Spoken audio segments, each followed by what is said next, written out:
What's going on, everybody? Welcome back to the living room.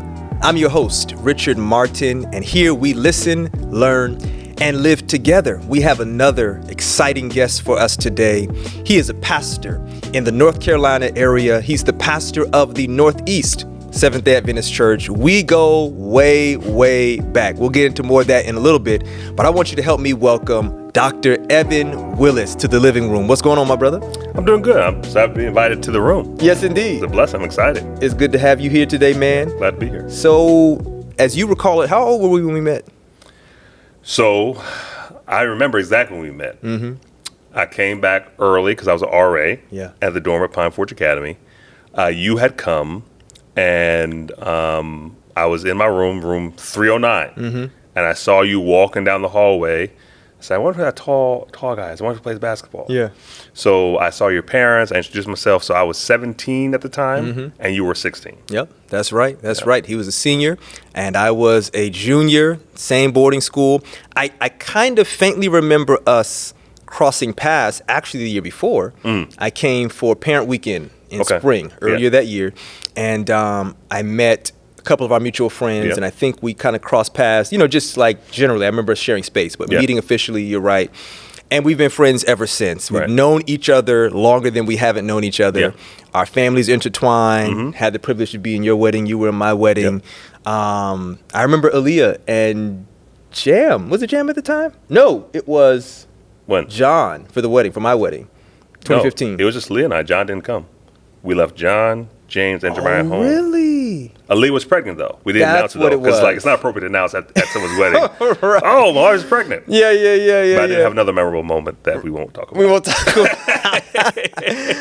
So, as you can tell already, lots of laughs in our history, lots of meaningful moments, lots of honest conversations, and we've been able to kind of track with each other's journeys in leadership. And let's start there, man. When did you know you were called to pastoral ministry?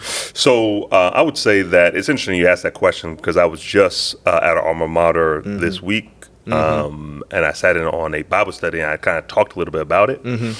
But it was my junior year at Pine Forge. It was the year 2005. It also, so I was turning 17, but not 17 yet. And it was also in March. Oh, wow. I remember those details. It was after a Wednesday night prayer meeting, and I saw how the Spirit of God was moving in that worship service. And I think the Lord has just been kind of wooing me and working with me. That whole, obviously my whole life, but that whole year, God was wrestling with me.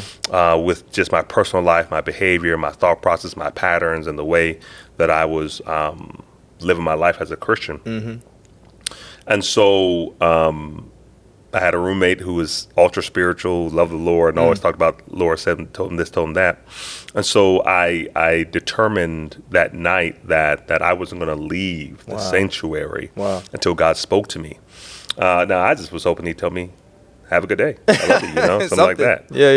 But the words, after sitting there for maybe 15 minutes, I heard like clear as day, my son, I want you to be a pastor. And I believe that the God was very intentional about giving me an audible call because there was going to be so much adversity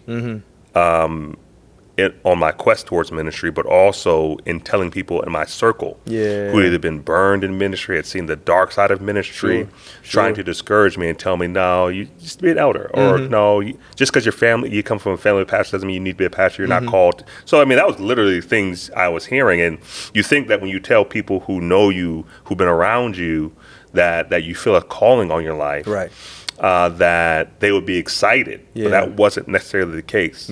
So I think God gave me a very audible call that was undeniable. Because he knew there'd be opposition and even internal struggle as to whether I really wanted to do this or not. I'm glad you mentioned that notion of the importance of support or affirmation as we discern the early sensings of a call to ministry. Whether or not at that time in a person's life they have the language to articulate what's going on, or they don't. having a community of support to kind of come alongside you to help you discern is important. And a lot of people have been turned away because they didn't have that. They didn't have a person to go and ask questions, or they had people who kind of came, and regardless of the questions they had, they kind of tried to reroute them. And I think maybe a lot of us can cite one or two individuals who might have raised questions along the lines of, like, you know, pastors don't make a lot of money, or, you know, pastoring's hard. But thankfully, that was outweighed by individuals, whether in our circles or even those a little older than us, who said, hey, you know, no road is going to be easy, but what you don't want is to choose the hardest road, which is the road that's in the opposite direction of where God is calling you. For sure. And 16. And I'm glad that you were able to describe with such detail, like, that moment, because I think, like you said, at that moment in your life, you have no idea of what is to come, highs or lows. But I think God does give to all of us, unique for our personality and our own story, something that becomes like an original moment. Right? A moment that kind of commenced an unfolding of revelation from God to us. And when I say revelation, I mean it in the sense of, like, God just revealing more of the pathway. Sometimes it's dramatic, like a burning bush, or a ladder from heaven, or Damascus Road experience. But other times it's a little bit more subtle, and it's massaged into, you know, everyday experiences that when you look back and you say, like, I think that God was in all of it. And one of the things I appreciate about our story and how it intersects, as well as some mutual friends who've gone into ministry, is we actually were blessed to be in an environment far away from our home centers that I think allowed us to have maybe just a little bit of added seclusion away from our homes of origin, where the influences weren't necessarily bad, but could have easily just been overwhelmed by a more regular routine. Like going to boarding school, it kind of puts you in a position where you can have space and time, like you said, to just sit in the sanctuary and just be like, hey, you know, I'll lock up or something like that. So I'm thankful for that. Now I'm going to kind of jump forward to today, and then we'll bounce back and forth. At this stage in your journey, having been in ministry now 14 years? I got hired 2011, went to 2014, so, and then 2 years in seminary, but we'll go with 13 years. 13, 14 years. Man, what's your philosophy of leadership and pastoral leadership? I believe that leadership has to be spirit driven, and context specific. So I don't know if I have an overarching philosophy, but I do believe that God has an agenda and a mission that must be accomplished. And I think in the Adventist context, where it's more itinerant, where you're not there 20, 30 years, with the exception of some leaders who we've known, I think it's spirit-driven and context-specific, right? So I think also, like with basketball and coaching, right? You know, coaches fail when they say, this is my system, you have to fit my system. Get in and get out. And don't consider the assets and the skill sets and the gifts that are present where they are in that moment. But at the same time, you can't be so context-specific that you miss that the Lord is pulling another direction, and that he does indeed send help from ways that are unknown and unseen. Like, let me give an example, right? So I remember between junior and senior year, when I was at Pine Forge Academy, we had some friends who weren't coming back, and my class was kind of down about it. You know, they were friends, and there was a sentiment because there was also some other administrative changes that the student body wasn't happy about. There was a sense that this year was going to be a down year. But I remember praying about it, and I just remember distinctly hearing the Lord say, don't worry, I'm sending help. And then lo and behold, I meet you, right? But what would it be if we imagined that what I have here with me is what I have to work towards? When the reality is, when God gives a vision, he also sends assistance from unexpected places. It's real. It's real. And I feel like that kind of becomes a theme in a person's life. Just as much as I think that there are moments of origin or origin moments that kind of begin a process of revelation, at times God just continues to allow a certain theme to echo that kind of massages that person's insecurities or just need for ongoing confirmation at certain junctures. So like Moses, I think really the I will be with you was kind of Moses's organizing principle. Like, hey, if you watch the story, either explicitly or implicitly, God is articulating it or he's demonstrating it. For Moses to kind of know what I'm going to lean on is his presence. And I think I see that. It's funny, just as you said it, like it's like so much came into alignment with what you just said about Evan. I'm sending help. And it's like that's been something that I can look back and say, I think we've seen that regularly enough in the life of Dr. Evan Willis that God gave him a mission, an assignment, and may not have had all the pieces clearly in my hands, but God never failed to send help, whether it was personnel, resources, affirmation. And we've been in close enough circles and conversations long enough to kind of say, you know what, actually, that's a beautiful thing that there are some rhythms there. And it's even, I think, overflowed into your family life as your family has expanded over the years to kind of see things unfold in the lives of your son and in the lives of life of your wife as well. So I like that, spirit-driven, context-specific. You helped me a lot with that when I was starting off after school. You went from Oakwood into the field, and you know, to the wolves. We were early 20s, and it's just like get out there, right? And once I finally kind of got out of the academic halls and into the field, I would call you a lot, and you'd often just have a word of wisdom that would be so profound because of its simplicity. Like I'll never forget one time I was going on about something. At this point, I don't remember what it was. But after listening, you said, you know, Rich, have you prayed about it? And I was like, you know what? Nah, I need to pray about it. And you're like, man, some of this stuff, Rich, it's not going to be strategized through. It's not going to be like meeting through, if I can coin that or make that word up. It's going to be prayed through. And then, of course, beyond that, you've also been able to give me timely counsel and wisdom along those lines of like, man, God will send help.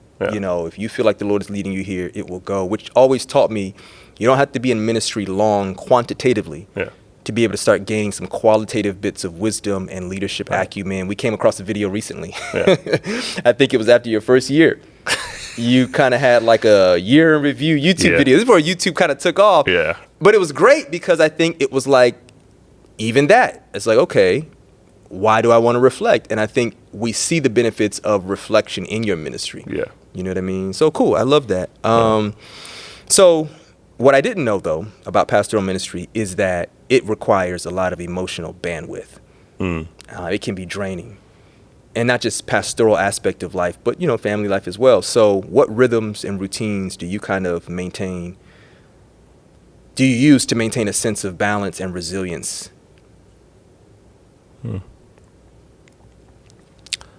I believe that life is interconnected. And with life being interconnected, I believe that God intentionally has allowed certain things to happen for preparation for every moment. So, I mean, from doing flag football, there's ministry lessons. And you can remember, man, you know, our first year together in seminary flag football, we had a team. We had the best quarterback in the league. I was a long snapper. I had to, and then you were our star receiver, right? And then we had a tight end. Did our tight end have a torn ACL that year, or was it next year? It might have been the next year. But I remember one year we were all disappointed. And the following year, I was a quarterback. And it was like, man, I don't like being quarterback. A lot of pressure, a lot of bullets coming your way, and then people who were your friends are getting frustrated because you're not able to deliver.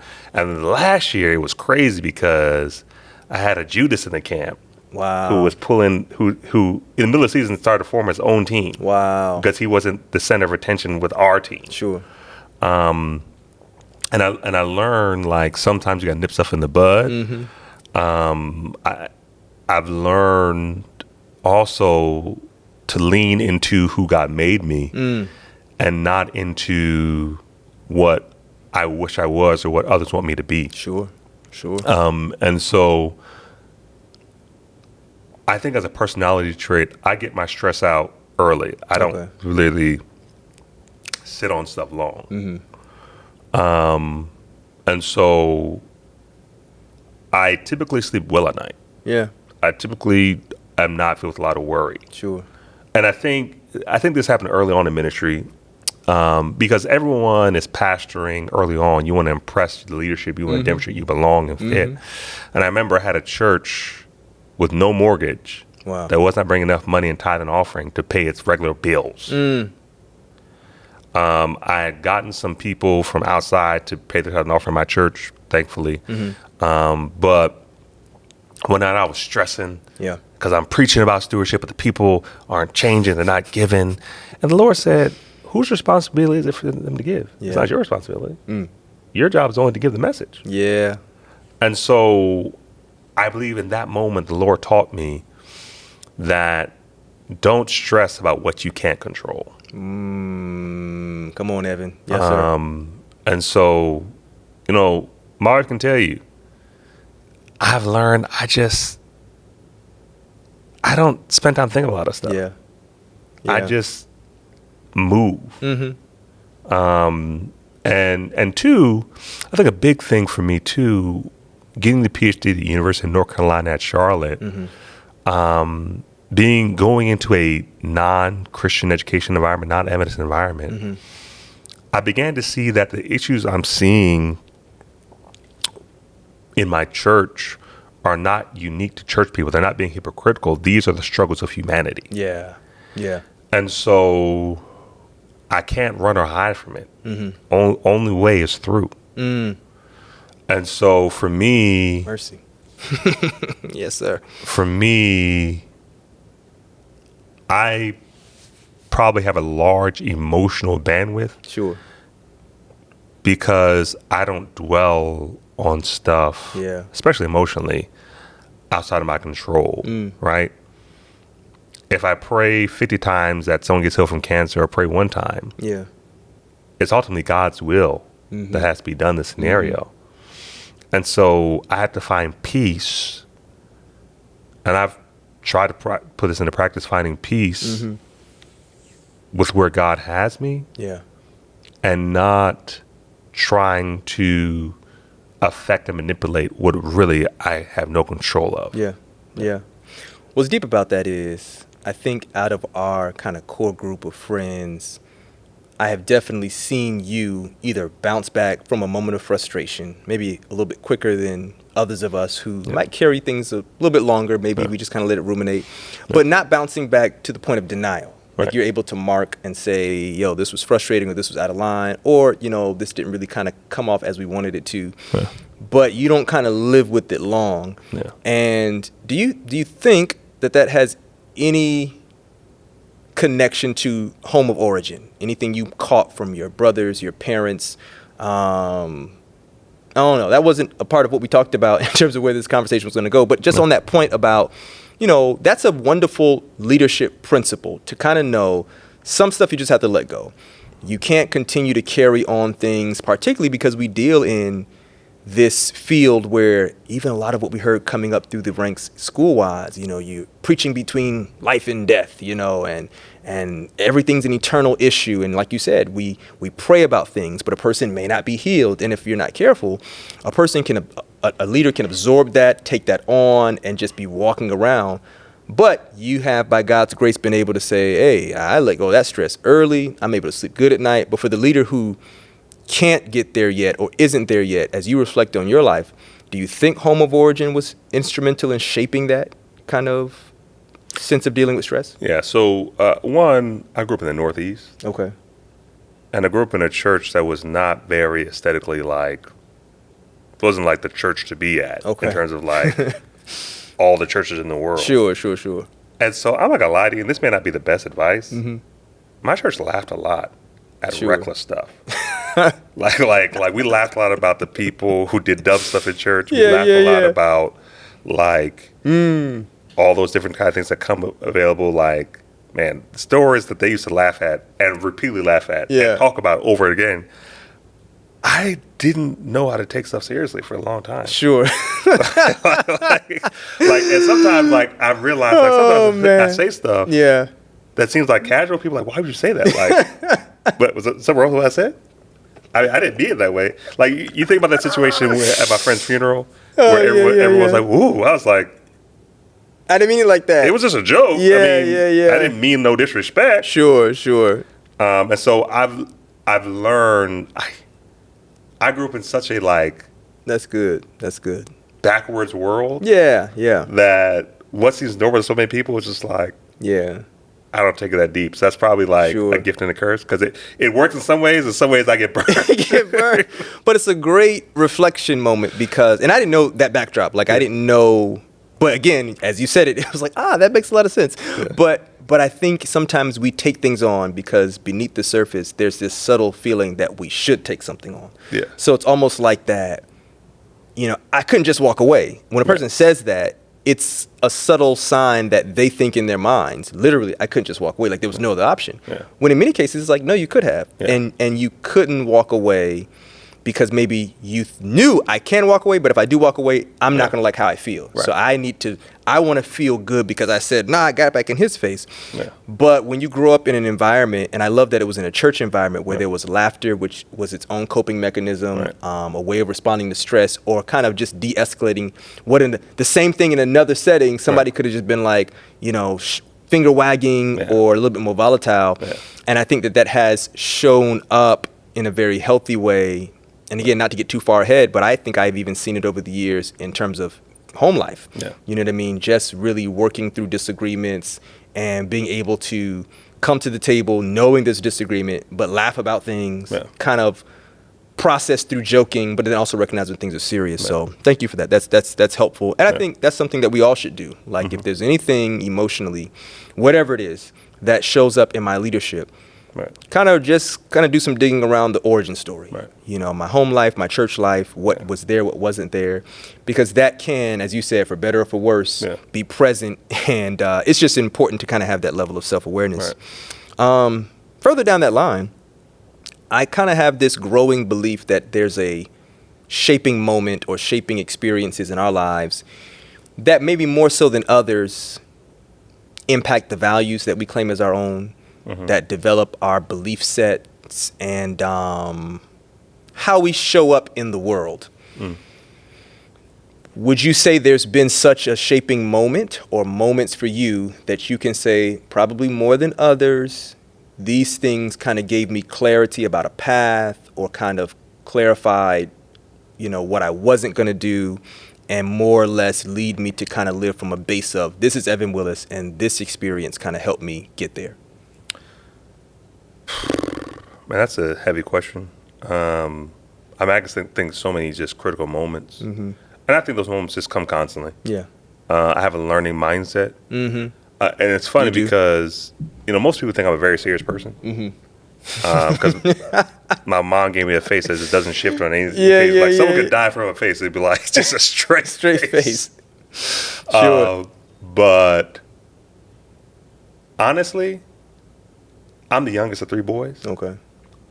And I'm like the youngest, like youngest of even the cousins, youngest of on both sides of the family. So I've had the pleasure of watching a lot of train wrecks. Yeah. And say, I'm not doing that when I get older. Yeah. So I was like very wise because it's just like, most of the youngest person is the most reckless one. But I just kind of sat back and watched stuff. Yeah. I was like, oh. And then 2, my brothers went to Pine Forest, so I even know, like, I work with people who have no idea who I am, but like, I know your name. Yeah. So I used to read their yearbooks like faithfully every day in the summer, like, oh, no, this person. Yeah. So I would watch train wrecks in my family, train wrecks of people just connected, train wrecks, and not train wrecks, maybe that's too harsh of a term, but just poor decisions. Sure. See the outcomes. And there's certain things I said, if I'm in that situation, I ain't doing that. Yeah. If I'm in that situation, no, that ain't gonna be. Here's how I'm gonna handle it. And so I've had the benefit of reflecting on the mistakes of others and determining what I'm gonna do, what I'm not gonna do. And so I believe those moments of just watching others has made me more prepared for what I should not be prepared for at my age. Do you kind of pass that on to your sons, that wisdom, learning from others? I don't think my kids are that observant all the time. And I think, too, in my household, since I'm the baby, it was assumed I knew certain things. Like, Sure. no one ever told me this. Yeah. I literally, it wasn't until my senior year at Pine Forge, the end of my senior year, that I learned how to iron pants. Yeah. Yeah. I mean, I ironed pants, but I did not use creases. Okay. My mom used to be like, Evan, hang your pants up by the creases. I would just fold it, put it on, like, I told you. That's like I just did what you told me to do. What are you talking about? Right. So, like, that's a shameful admission. Like, I went 17 years of my life with wrinkled pants. No, it's not shameful because, again, it gives perspective, right? Now, to add to that, why it's not shameful in my mind, when we got to Oakwood, we had the benefit of going to a boarding school. Right. So just by virtue of being there, you kind of wash clothes. You just do a lot of stuff. Yeah. Stuff that we learned to do. Man, you would get to Oakwood, and for guys, it was their first time away from home. You'd be like, "You know how to do this?" So I just say that to say, like, man, it's not even. It's just a part of life. Yeah. What you just shared, I'm sure someone watching right now can be like, yeah, you know, for you it's this, but for me it was this. There's somebody who didn't know how to wash a car. There's somebody who didn't know how to control the buttons at a gas station. And I just think it just has a lot to do with scenarios that aren't bad, they just are. Right. You know, if it was always done for me, or if, you know, no one ever critiqued anything or showed me another way. Right. And especially if stuff works. Right. You know what I'm saying? Then, you know, I took my pants off my hanger regardless of how they were hanging. Yeah. But man, that's great. And I love that thought about what was shaping me, and what was helpful was that I was in a position to reflect on a lot of decisions being made out in front of me that gave me data, that gave me the ability to say, this doesn't end well, or at least if it doesn't come to a good ending, it doesn't necessarily make for the easiest of experiences. I can see that in my family life, that is wider family, not that I was in a position necessarily, I think, to have the opportunity to make some of the same decisions, but just seeing it from a distance and knowing the hurt or like the disappointment, like, man, like, as little as I know about jail, what I can feel in this family conversation right now is that everyone's like disappointed. Right. And it's not so much on this tip, and I'm sure you can relate to this, of the deed done. Right. It's just, this is our family member. Right. Like, we don't want them to be out of, so I caught like, yeah, this doesn't seem to be good. Right. So, you know, I think that is a shaping experience, which lends itself towards the development of reflection and wisdom and the ability to kind of say, I don't know that that's going to bode well. And I can see an intersection between the two, because that's kind of a very serious thing when you're younger, 9, 10 years old, and you're seeing aunts and uncles, cousins kind of make mistakes or make decisions, you know, folks just losing money. And you're like, why does this person always be asking money? You know what I'm saying? But, you know, as you are, I think the processing of a child is different than the processing of an adult, because I think children have a way of sometimes getting to the wisdom quicker. You know, and it's just like, I don't think I want to be like that. You know what I mean? And once again, I feel like I was a latchkey kid. And so not that my parents weren't great parents, they were. Yeah. I just learned a lot of stuff, just not even ask questions. Being around, yeah. I just learned, and nobody ever like my parents never really sat down to teach me every nitty gritty. I got in a lot of trouble just because I didn't know. Yeah. Like, I remember when I got installed in my second church, I grew up in a small church. I didn't really go to weddings growing up. I didn't know what. Just what it was. Just what it was. So the pastor installing me told me to salute my wife. I had no idea what that meant. I literally went like this. My mom then sent me an angry text message from the pulpit talking about, you disrespect your wife. Like, what are we talking about here? He told me to salute my wife. I saluted my wife. I saluted her. What did you expect? No, man, listen, see, this is the kind of stuff I hope you guys are getting a window into. Like, we have more stories than we can possibly share about these types of moments. And as funny as they are, like most things that have a level of humor, packaging it is just golden, because the connections are real. You know, if you didn't have a chance to be exposed to certain things, stuff can be so misleading. Like, when you say salute, like, I'm going to follow suit. I was like, okay. Sure. Church laughed. I was like, why are they laughing? Why are they laughing? So let me ask you this, man. You mentioned that you had the chance to accomplish a milestone educationally, right? Yeah. We had a lot of examples. We had a lot of persons who encouraged us along the way. One such person I'll name him after I ask this question. Yeah. When did you know, you know what, I'm going to further my education? Let me just say this. One of the proudest moments for me as a friend in the life of another one of my friends was when you defended your dissertation and graduated with your PhD. I mean, it was just like, this is my son. You know what I mean? No, I mean, it was just brother to brother, friend to friend. Because I remember the moment you said, I'm exploring, I'm shopping PhD programs. Yeah. Right? Yeah. Which in our field is not always guaranteed. Right. Either not everybody has that desire, not everybody has the opportunity. Right. Sometimes it doesn't align with where a person sees themselves going. Right. But, I mean, you weren't saying this as a single individual. Right. You were married with kids. Yeah. Right? Yeah. And responsibilities. And you could have easily said, it just didn't really make sense, or it's going to be hard. Right. But going back to that, God will make a way. God's going to send help. Right. You were like, and those were kind of one of the 2 or 3 moments where we would have those conversations. And I was like, yeah, this is that moment where Evan has a level of clarity, and this is just where he has to go. Right. And when you told me I got in, and then it was like, it's going to be a long road. I may have to do part-time, but it was like, it's going to be okay. Yeah. Other people would have been like, nah. So when you finish, and I'll get to the question, I was just like, my dude saw it through. Yeah. Right? So now going back to the beginning, we know how it ends. He did it. But, where did that come from, that desire to further yourself and to go that particular, arduous uphill journey? I think once again, it goes back to this, that I don't just sit and stress. Okay. So, and I think I should maybe add an addendum to that statement. I stress on the front end, not the back end. So once I made up my mind, I've made my mind, but I've thought and wrestled and struggled and questioned and probed and looked and researched and talked to the point of obsession. Yeah. And then when I'm done, we're moving. I made the decision. Yeah.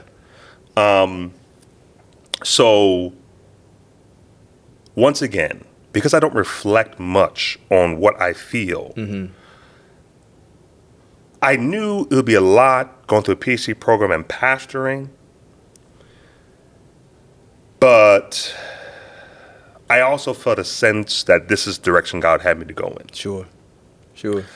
I don't think I realized how big of a step it was in the eyes of other people. It's just me making a decision about my life and my family. Right. But ultimately, something I felt God was calling me to do. And the one thing you'll know about me, if I feel like God's calling me to do something, even if it's reckless, I may kick and scream and fuss. I'm gonna do it though. Yeah. No, that's real. Because I think somebody listening may kind of be there, whether it's in the academic space, personal life, health life, whatever it is.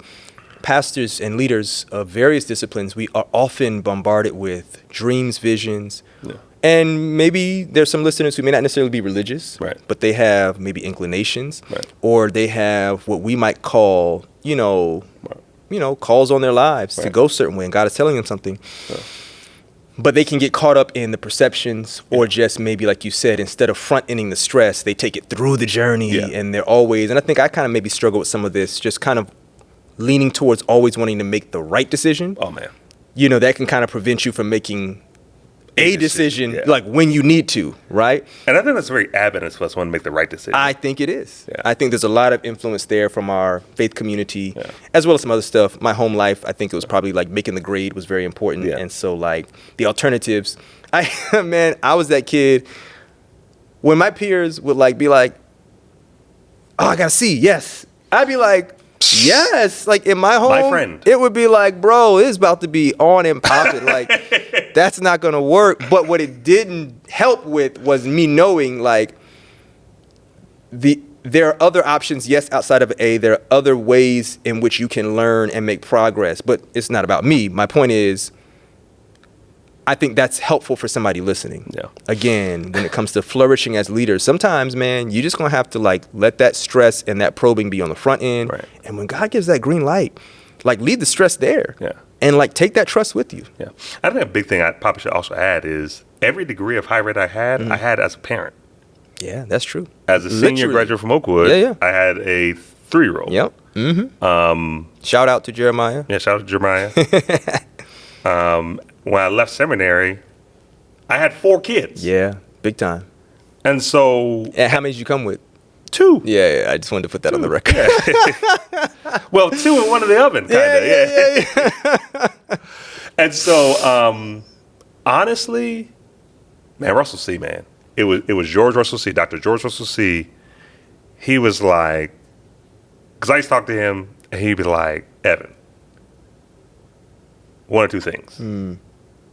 It's not going to get any easier than it is today. There's going to be more problems in the future. And I think my concern point, as I was going through it, was I didn't want my education to derail my professional career. Mercy. Because one thing I never lacked is self-confidence. Yeah. So I've always believed that whatever I do is going to be great. Yep. And sometimes I need to experience that failure to understand I got more work to do. But I always believed that I was going to be successful. I always believed that what I do is gonna pop. It's gonna work. Yeah. I always believe that. Yeah. Which, if you had to choose what you believe, I think that's a good direction to lean in. Yeah. More so than men like, oh man, I may not make it. Yeah. And I can testify to this. I've never seen Evan lack confidence on the basketball court. Like, give me the ball. Like, I'm willing to take the shot. Which, again, I actually think it's that Philly. Yeah. You know, Andre Iguodala, that kind of like, you know, like Iguodala, man. Too low for my standards. Too low for my standards. Allen Iverson, okay? Okay. That's literally, when I think of my hero, it is Allen Iverson stepping over Tyronn Lue. Okay. So what I meant by that, and I'll take that, the AI, like, I can do anything, which is just, you know, we'll go with Allen Iverson. The AI, like, there's nothing that I can't do if you're going to ask me where my confidence level is in myself, which I think, really and truly, you need that. Yeah. I think everyone needs to get there, and I know people may get into the fuss about when is it overconfidence, conceit, arrogance, or, you know, just an inflated view of self. I think people get the sense that this is a healthy view of self. Right. So assuming that is it, like pursuing a healthy sense of self. Right. There's a book called 7 Primal Questions. That's what it's called. And one of those is, am I good enough? You know what I mean? Yeah. And basically, if any answer to your primal question is no, that may be a place where you kind of react in a certain way. Right. But I think that scriptures kind of give us this sense of rest in Christ, translates to a sense of peace. Right. You're not beholden to the wavering opinions of other people. But when it comes to just a sense of, again, if I have to choose, am I going to choose to be like, I don't know, I like this person, but I don't think they like me? Or like, of course, then I think that there's something to that. Yeah. But you mentioned his name, Dr. George Russell C. Yeah. I mean, I kind of get emotional just talking about him and thinking about it, like being on campus over these past several days and going by the department. Mm-hmm. Seeing where his office used to be. Oh, you know what I mean? Yeah. You just can't help but think about how much value he added in classroom. Oh, man. A genius. But like you mentioned, those one-on-ones, he would just pour in. Yep. I mean, there was like no question off limit. He would take his time. George Russell C. was a Vanderbilt PhD scholar. He was a King Scholar, Martin Luther King Jr. He was one of the first professors that I knew who did the MA and not the MDiv. Yep. And did his thesis on Black theology and James Cone, which at the time was kind of groundbreaking. Yep. But he also, I think, called out the brilliance in us. In his own way, you know. Yeah. And so I have thoughts about that. And maybe this isn't the part of the podcast, but I think here's what's important, right? And I mean no disrespect, because I'm Afro-American and Afro-Caribbean on my mother's side. But I think I better understand now why C and Dr. Mervyn Warren were trying to encourage those of us who are going higher in our terminal degrees to get a PhD in theology. Because, no disrespect to any of our teachers, they didn't grow up in my world. They didn't grow up with the pressures of being African American and seeing people who doubted you, not because of the color of your skin, but particularly when you're African American. When they find out you're African American, right? Because they were able to speak our language. So having people like Russell C., James R. Doggett, Jesse Wilson, Gregory Allen. Those teachers I connected with the most. It's not that they were necessarily the most brilliant of all our teachers, but the one thing I know is that they could speak my experience. Yeah, that makes a huge difference. Yeah. That makes a huge difference. Yeah. And I think I want to say they knew that. Right. I didn't know that at the time. When I say I didn't know that, that for me is I didn't know that my teachers had more than the technicalities of the subject matter to translate to me. Mm-hmm. I didn't know that they were actually coming with our social emotional development in mind as well. I'll never forget a moment outside of the department. Dr. Derek Bowe, Debo's dad, English chair at the time, and I took a class with him called Biblical Literature. So I took a biblical literature class in the English department. Wow. Excellent. Yeah. And it was 4 of us, like just 4 students. So it was nice and intimate. And I'll never forget, he came in one time, started the class, and he said, class, Bahamian, right? So he had the Bahamian accent. Before I begin, I just want to, a little nugget, and I don't want any questions. I'm going to say this, I'm going to leave it there. And he said, we're on a college campus, and it's a social environment, and quite naturally, you will find yourself attracted to young ladies, and it was all guys, and they may be attracted to you. But he said, if you ever see a young lady, and you even get the sense that she's kind of in a relationship or a situation, like, it's better to delay than to divide. Like, do not go and try to pursue that if she's already spoken for. And should have learned that before I went to school. Then he kept going, right? I share that story to say, why would this English chair who's teaching biblical lit come and give that kind of powerful social observation unless he was coming with more interest in our overall well-being than just preparing us for the quiz? And you're a teacher. I've gotten into teaching now, and I've become more aware of, like, man, I care about these kids more than just, remember this word that I just told you. You want them to make sound decisions. You want them to have a sense of their own deportment and composure. You want them to not only survive, but thrive in society. So I'm thankful for his influence in your life.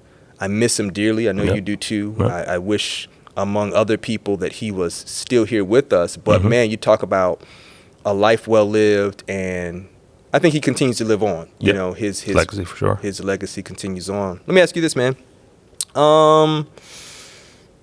What strengths do you have that you are currently continuing to strengthen? Sometimes people ask the opposite, like, where are your growth areas? What I want to know specifically, here's where I'm strong, here's how I'm continuing to strengthen this strength.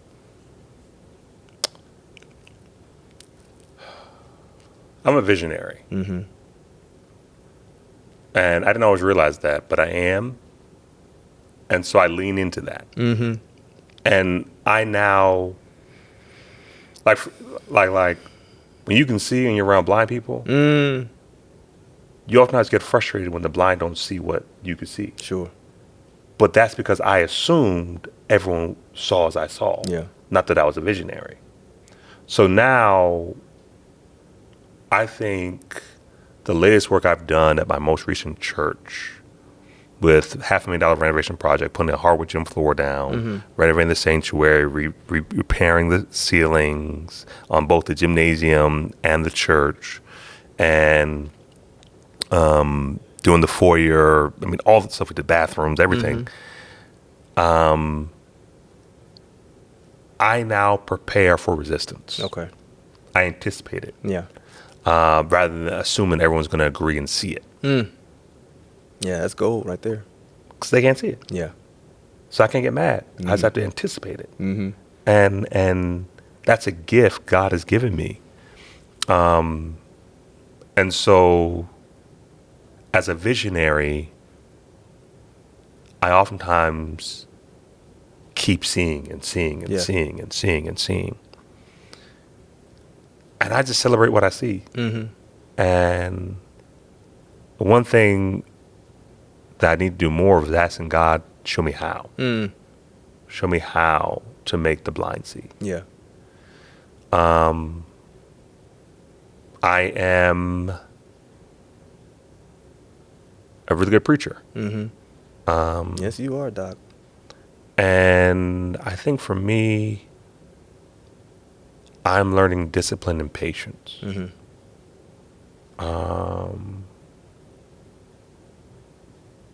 I don't try to preach like Dr. Richard Martin. I don't try to preach like Austin Humphreys, Corey Johnson, Rashad Burton. Mm-hmm. I preach with who I am. Yeah. And I lean into the subject matter that matters. Mm-hmm. And I understand I'm a deep thinker, so I simplify stuff. Sure.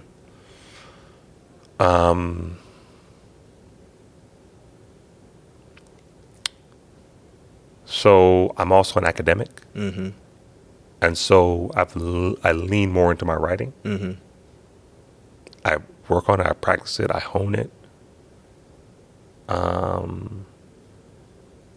And I'm a teacher. Yeah. So I intentionally take people under my wing and take them with me to see the world. Mm-hmm. I intentionally try to break stuff down on the basketball court with my children. I intentionally just lean into teaching in those ways. Mm. And as a visionary, I can see people's trajectories. Mm-hmm. And I used to get frustrated when people weren't living up to their potential. Mm-hmm. But once again, I have to realize I see what they can't see. Mm. And there's things that have happened to them that I don't know that are affecting their ability to see. Yeah. And so I'm leaning more into telling people who they are instead of complaining for who they are not yet. Yeah. That's good. Yeah. That's good. Where do you see local church ministry in the next 10 years?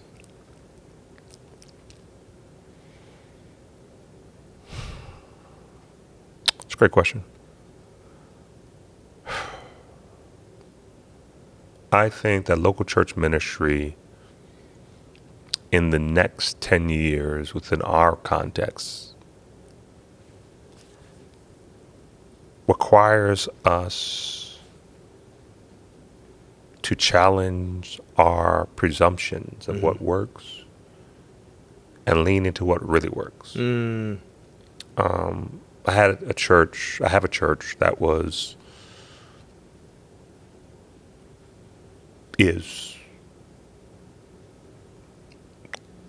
conservative. Mm-hmm.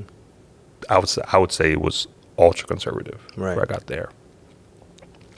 And as I talk with some of my leaders, they wondered, why did the young people stay if the church wasn't meeting their worship needs? Sure. And so in being in the church, I realized that what was vitally important was community. Mm-hmm. But then also people choose churches that minister to their children. And so I think local church ministry that is about evangelism is targeting children, not adults. Ooh, Because that's good. it's easier to save a kid from the projects because her mind is more moldable than someone whose mind has been set and fixed on poverty mindsets.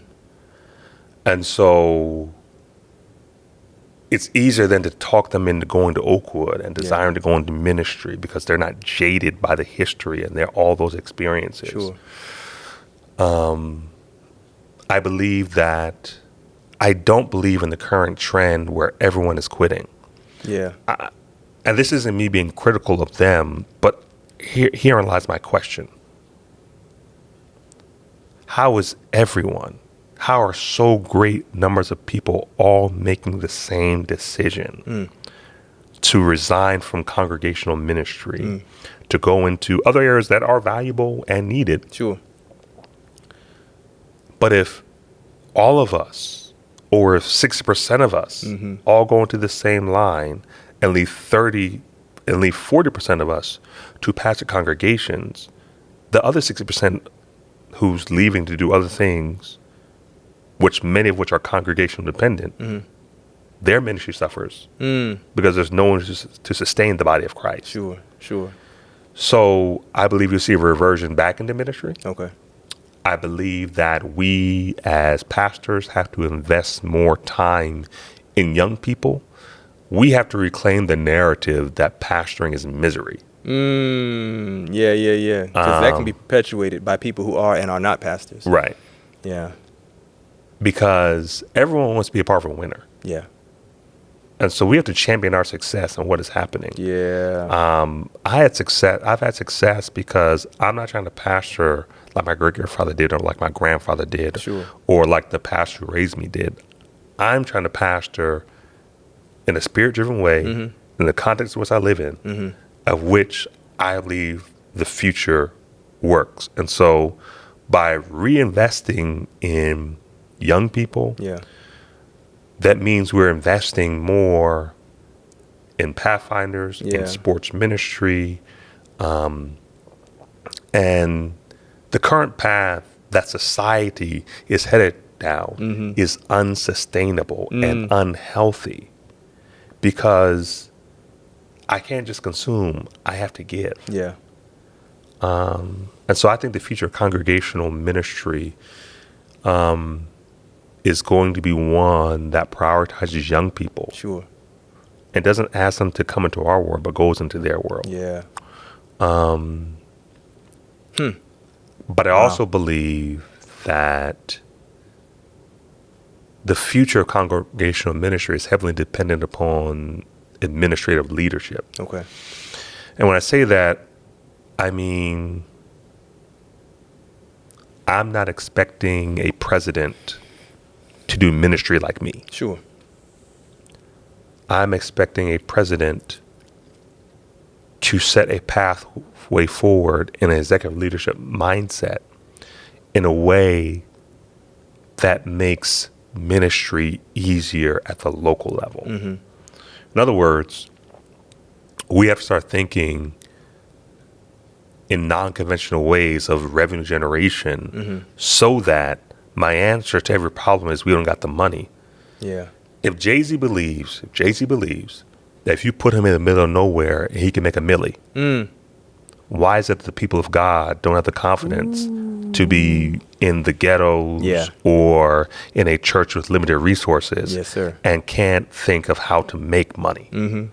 And if we're going about doing God's assignment, he sends the resources. So let us as men and women in the fold begin to chart a vision forward that we believe God is leading in. Let's pursue it with all of our being and watch how God furnishes and funds the ministry that is ahead of us. So we could talk about the tithing system. We can talk about all those other things. At the end of the day, those conversations are above my pay grade. Those conversations are 10, 20, 30-year processes. My children and my grandchildren have to make it to the kingdom. I don't have 20 or 30 years to wait. So I'm going to fix what I can now. And one thing I learned from C.B. Preston, who's a mentor of mine and my Congress president, is you got to learn how to color within the lines in the gray areas. Mercy. That's good. That's good. And so we as leaders have to anticipate the problems, anticipate they don't want to give us the money, anticipate there's going to be obstacles, plan for that, and keep marching forward. The future of our church depends on it. Yeah, man. And the future of our church is really bright. I think that you bring a high level of scholastic thought, spirituality, lightness, which is also needed to be able to mingle in there, where we learn God doesn't require us to take ourselves so seriously that we become kind of caught up and we're now too rigid to be able to be flexible and moldable. But man, this has just kind of been like being in the dorm room all over again. Seriously, you know what I mean? But yet, by God's grace, infused with some life experience, some battle scars, some lessons that we gained from observing. And brother, I'm proud of you, man. I love what you're doing. Appreciate it. Proud of you too, man. Praising God. Thank you. I'm praising God for what's happening at Northeast. Shout out to Northeast. I'm praising God for what's happening and continue to unfold with Aaliyah and the boys. It's such an honor to be connected as brothers and as family. And I'm excited to see what happens next for you, man. I'm excited to see how the Lord continues to use all the wisdom that you've given us in this hour, and people will apply it and share it with others. And so this wraps up our episode of The Living Room today. I really do want to keep going, but I do believe that you have received something as you've listened that you can learn from and apply to your life. So drop it in the comments. Let us know what morsel of wisdom, what story stood out to you. What are you going to run or walk with today based on this conversation? I can't wait to see you next time. Until then, continue to listen, learn, that we might live together. God bless you. Peace. Can I say one final thing before we say goodbye? Most definitely. I just want to encourage you, Dr. Martin, because I think that where you are now in ministry isn't always the easiest. But what you're doing is ministering still. It is developing new areas of gifting that are going to prosper you in the future. And I just want to encourage you to keep doing things like this, encourage you to keep preaching hard, keep developing those gifts, because God has something special for you. And where you are is preparation ground now for where God is going to take you in the future. Amen. Appreciate that, man. Thank you, brother. Love you, man. For sure. God bless everybody. Peace.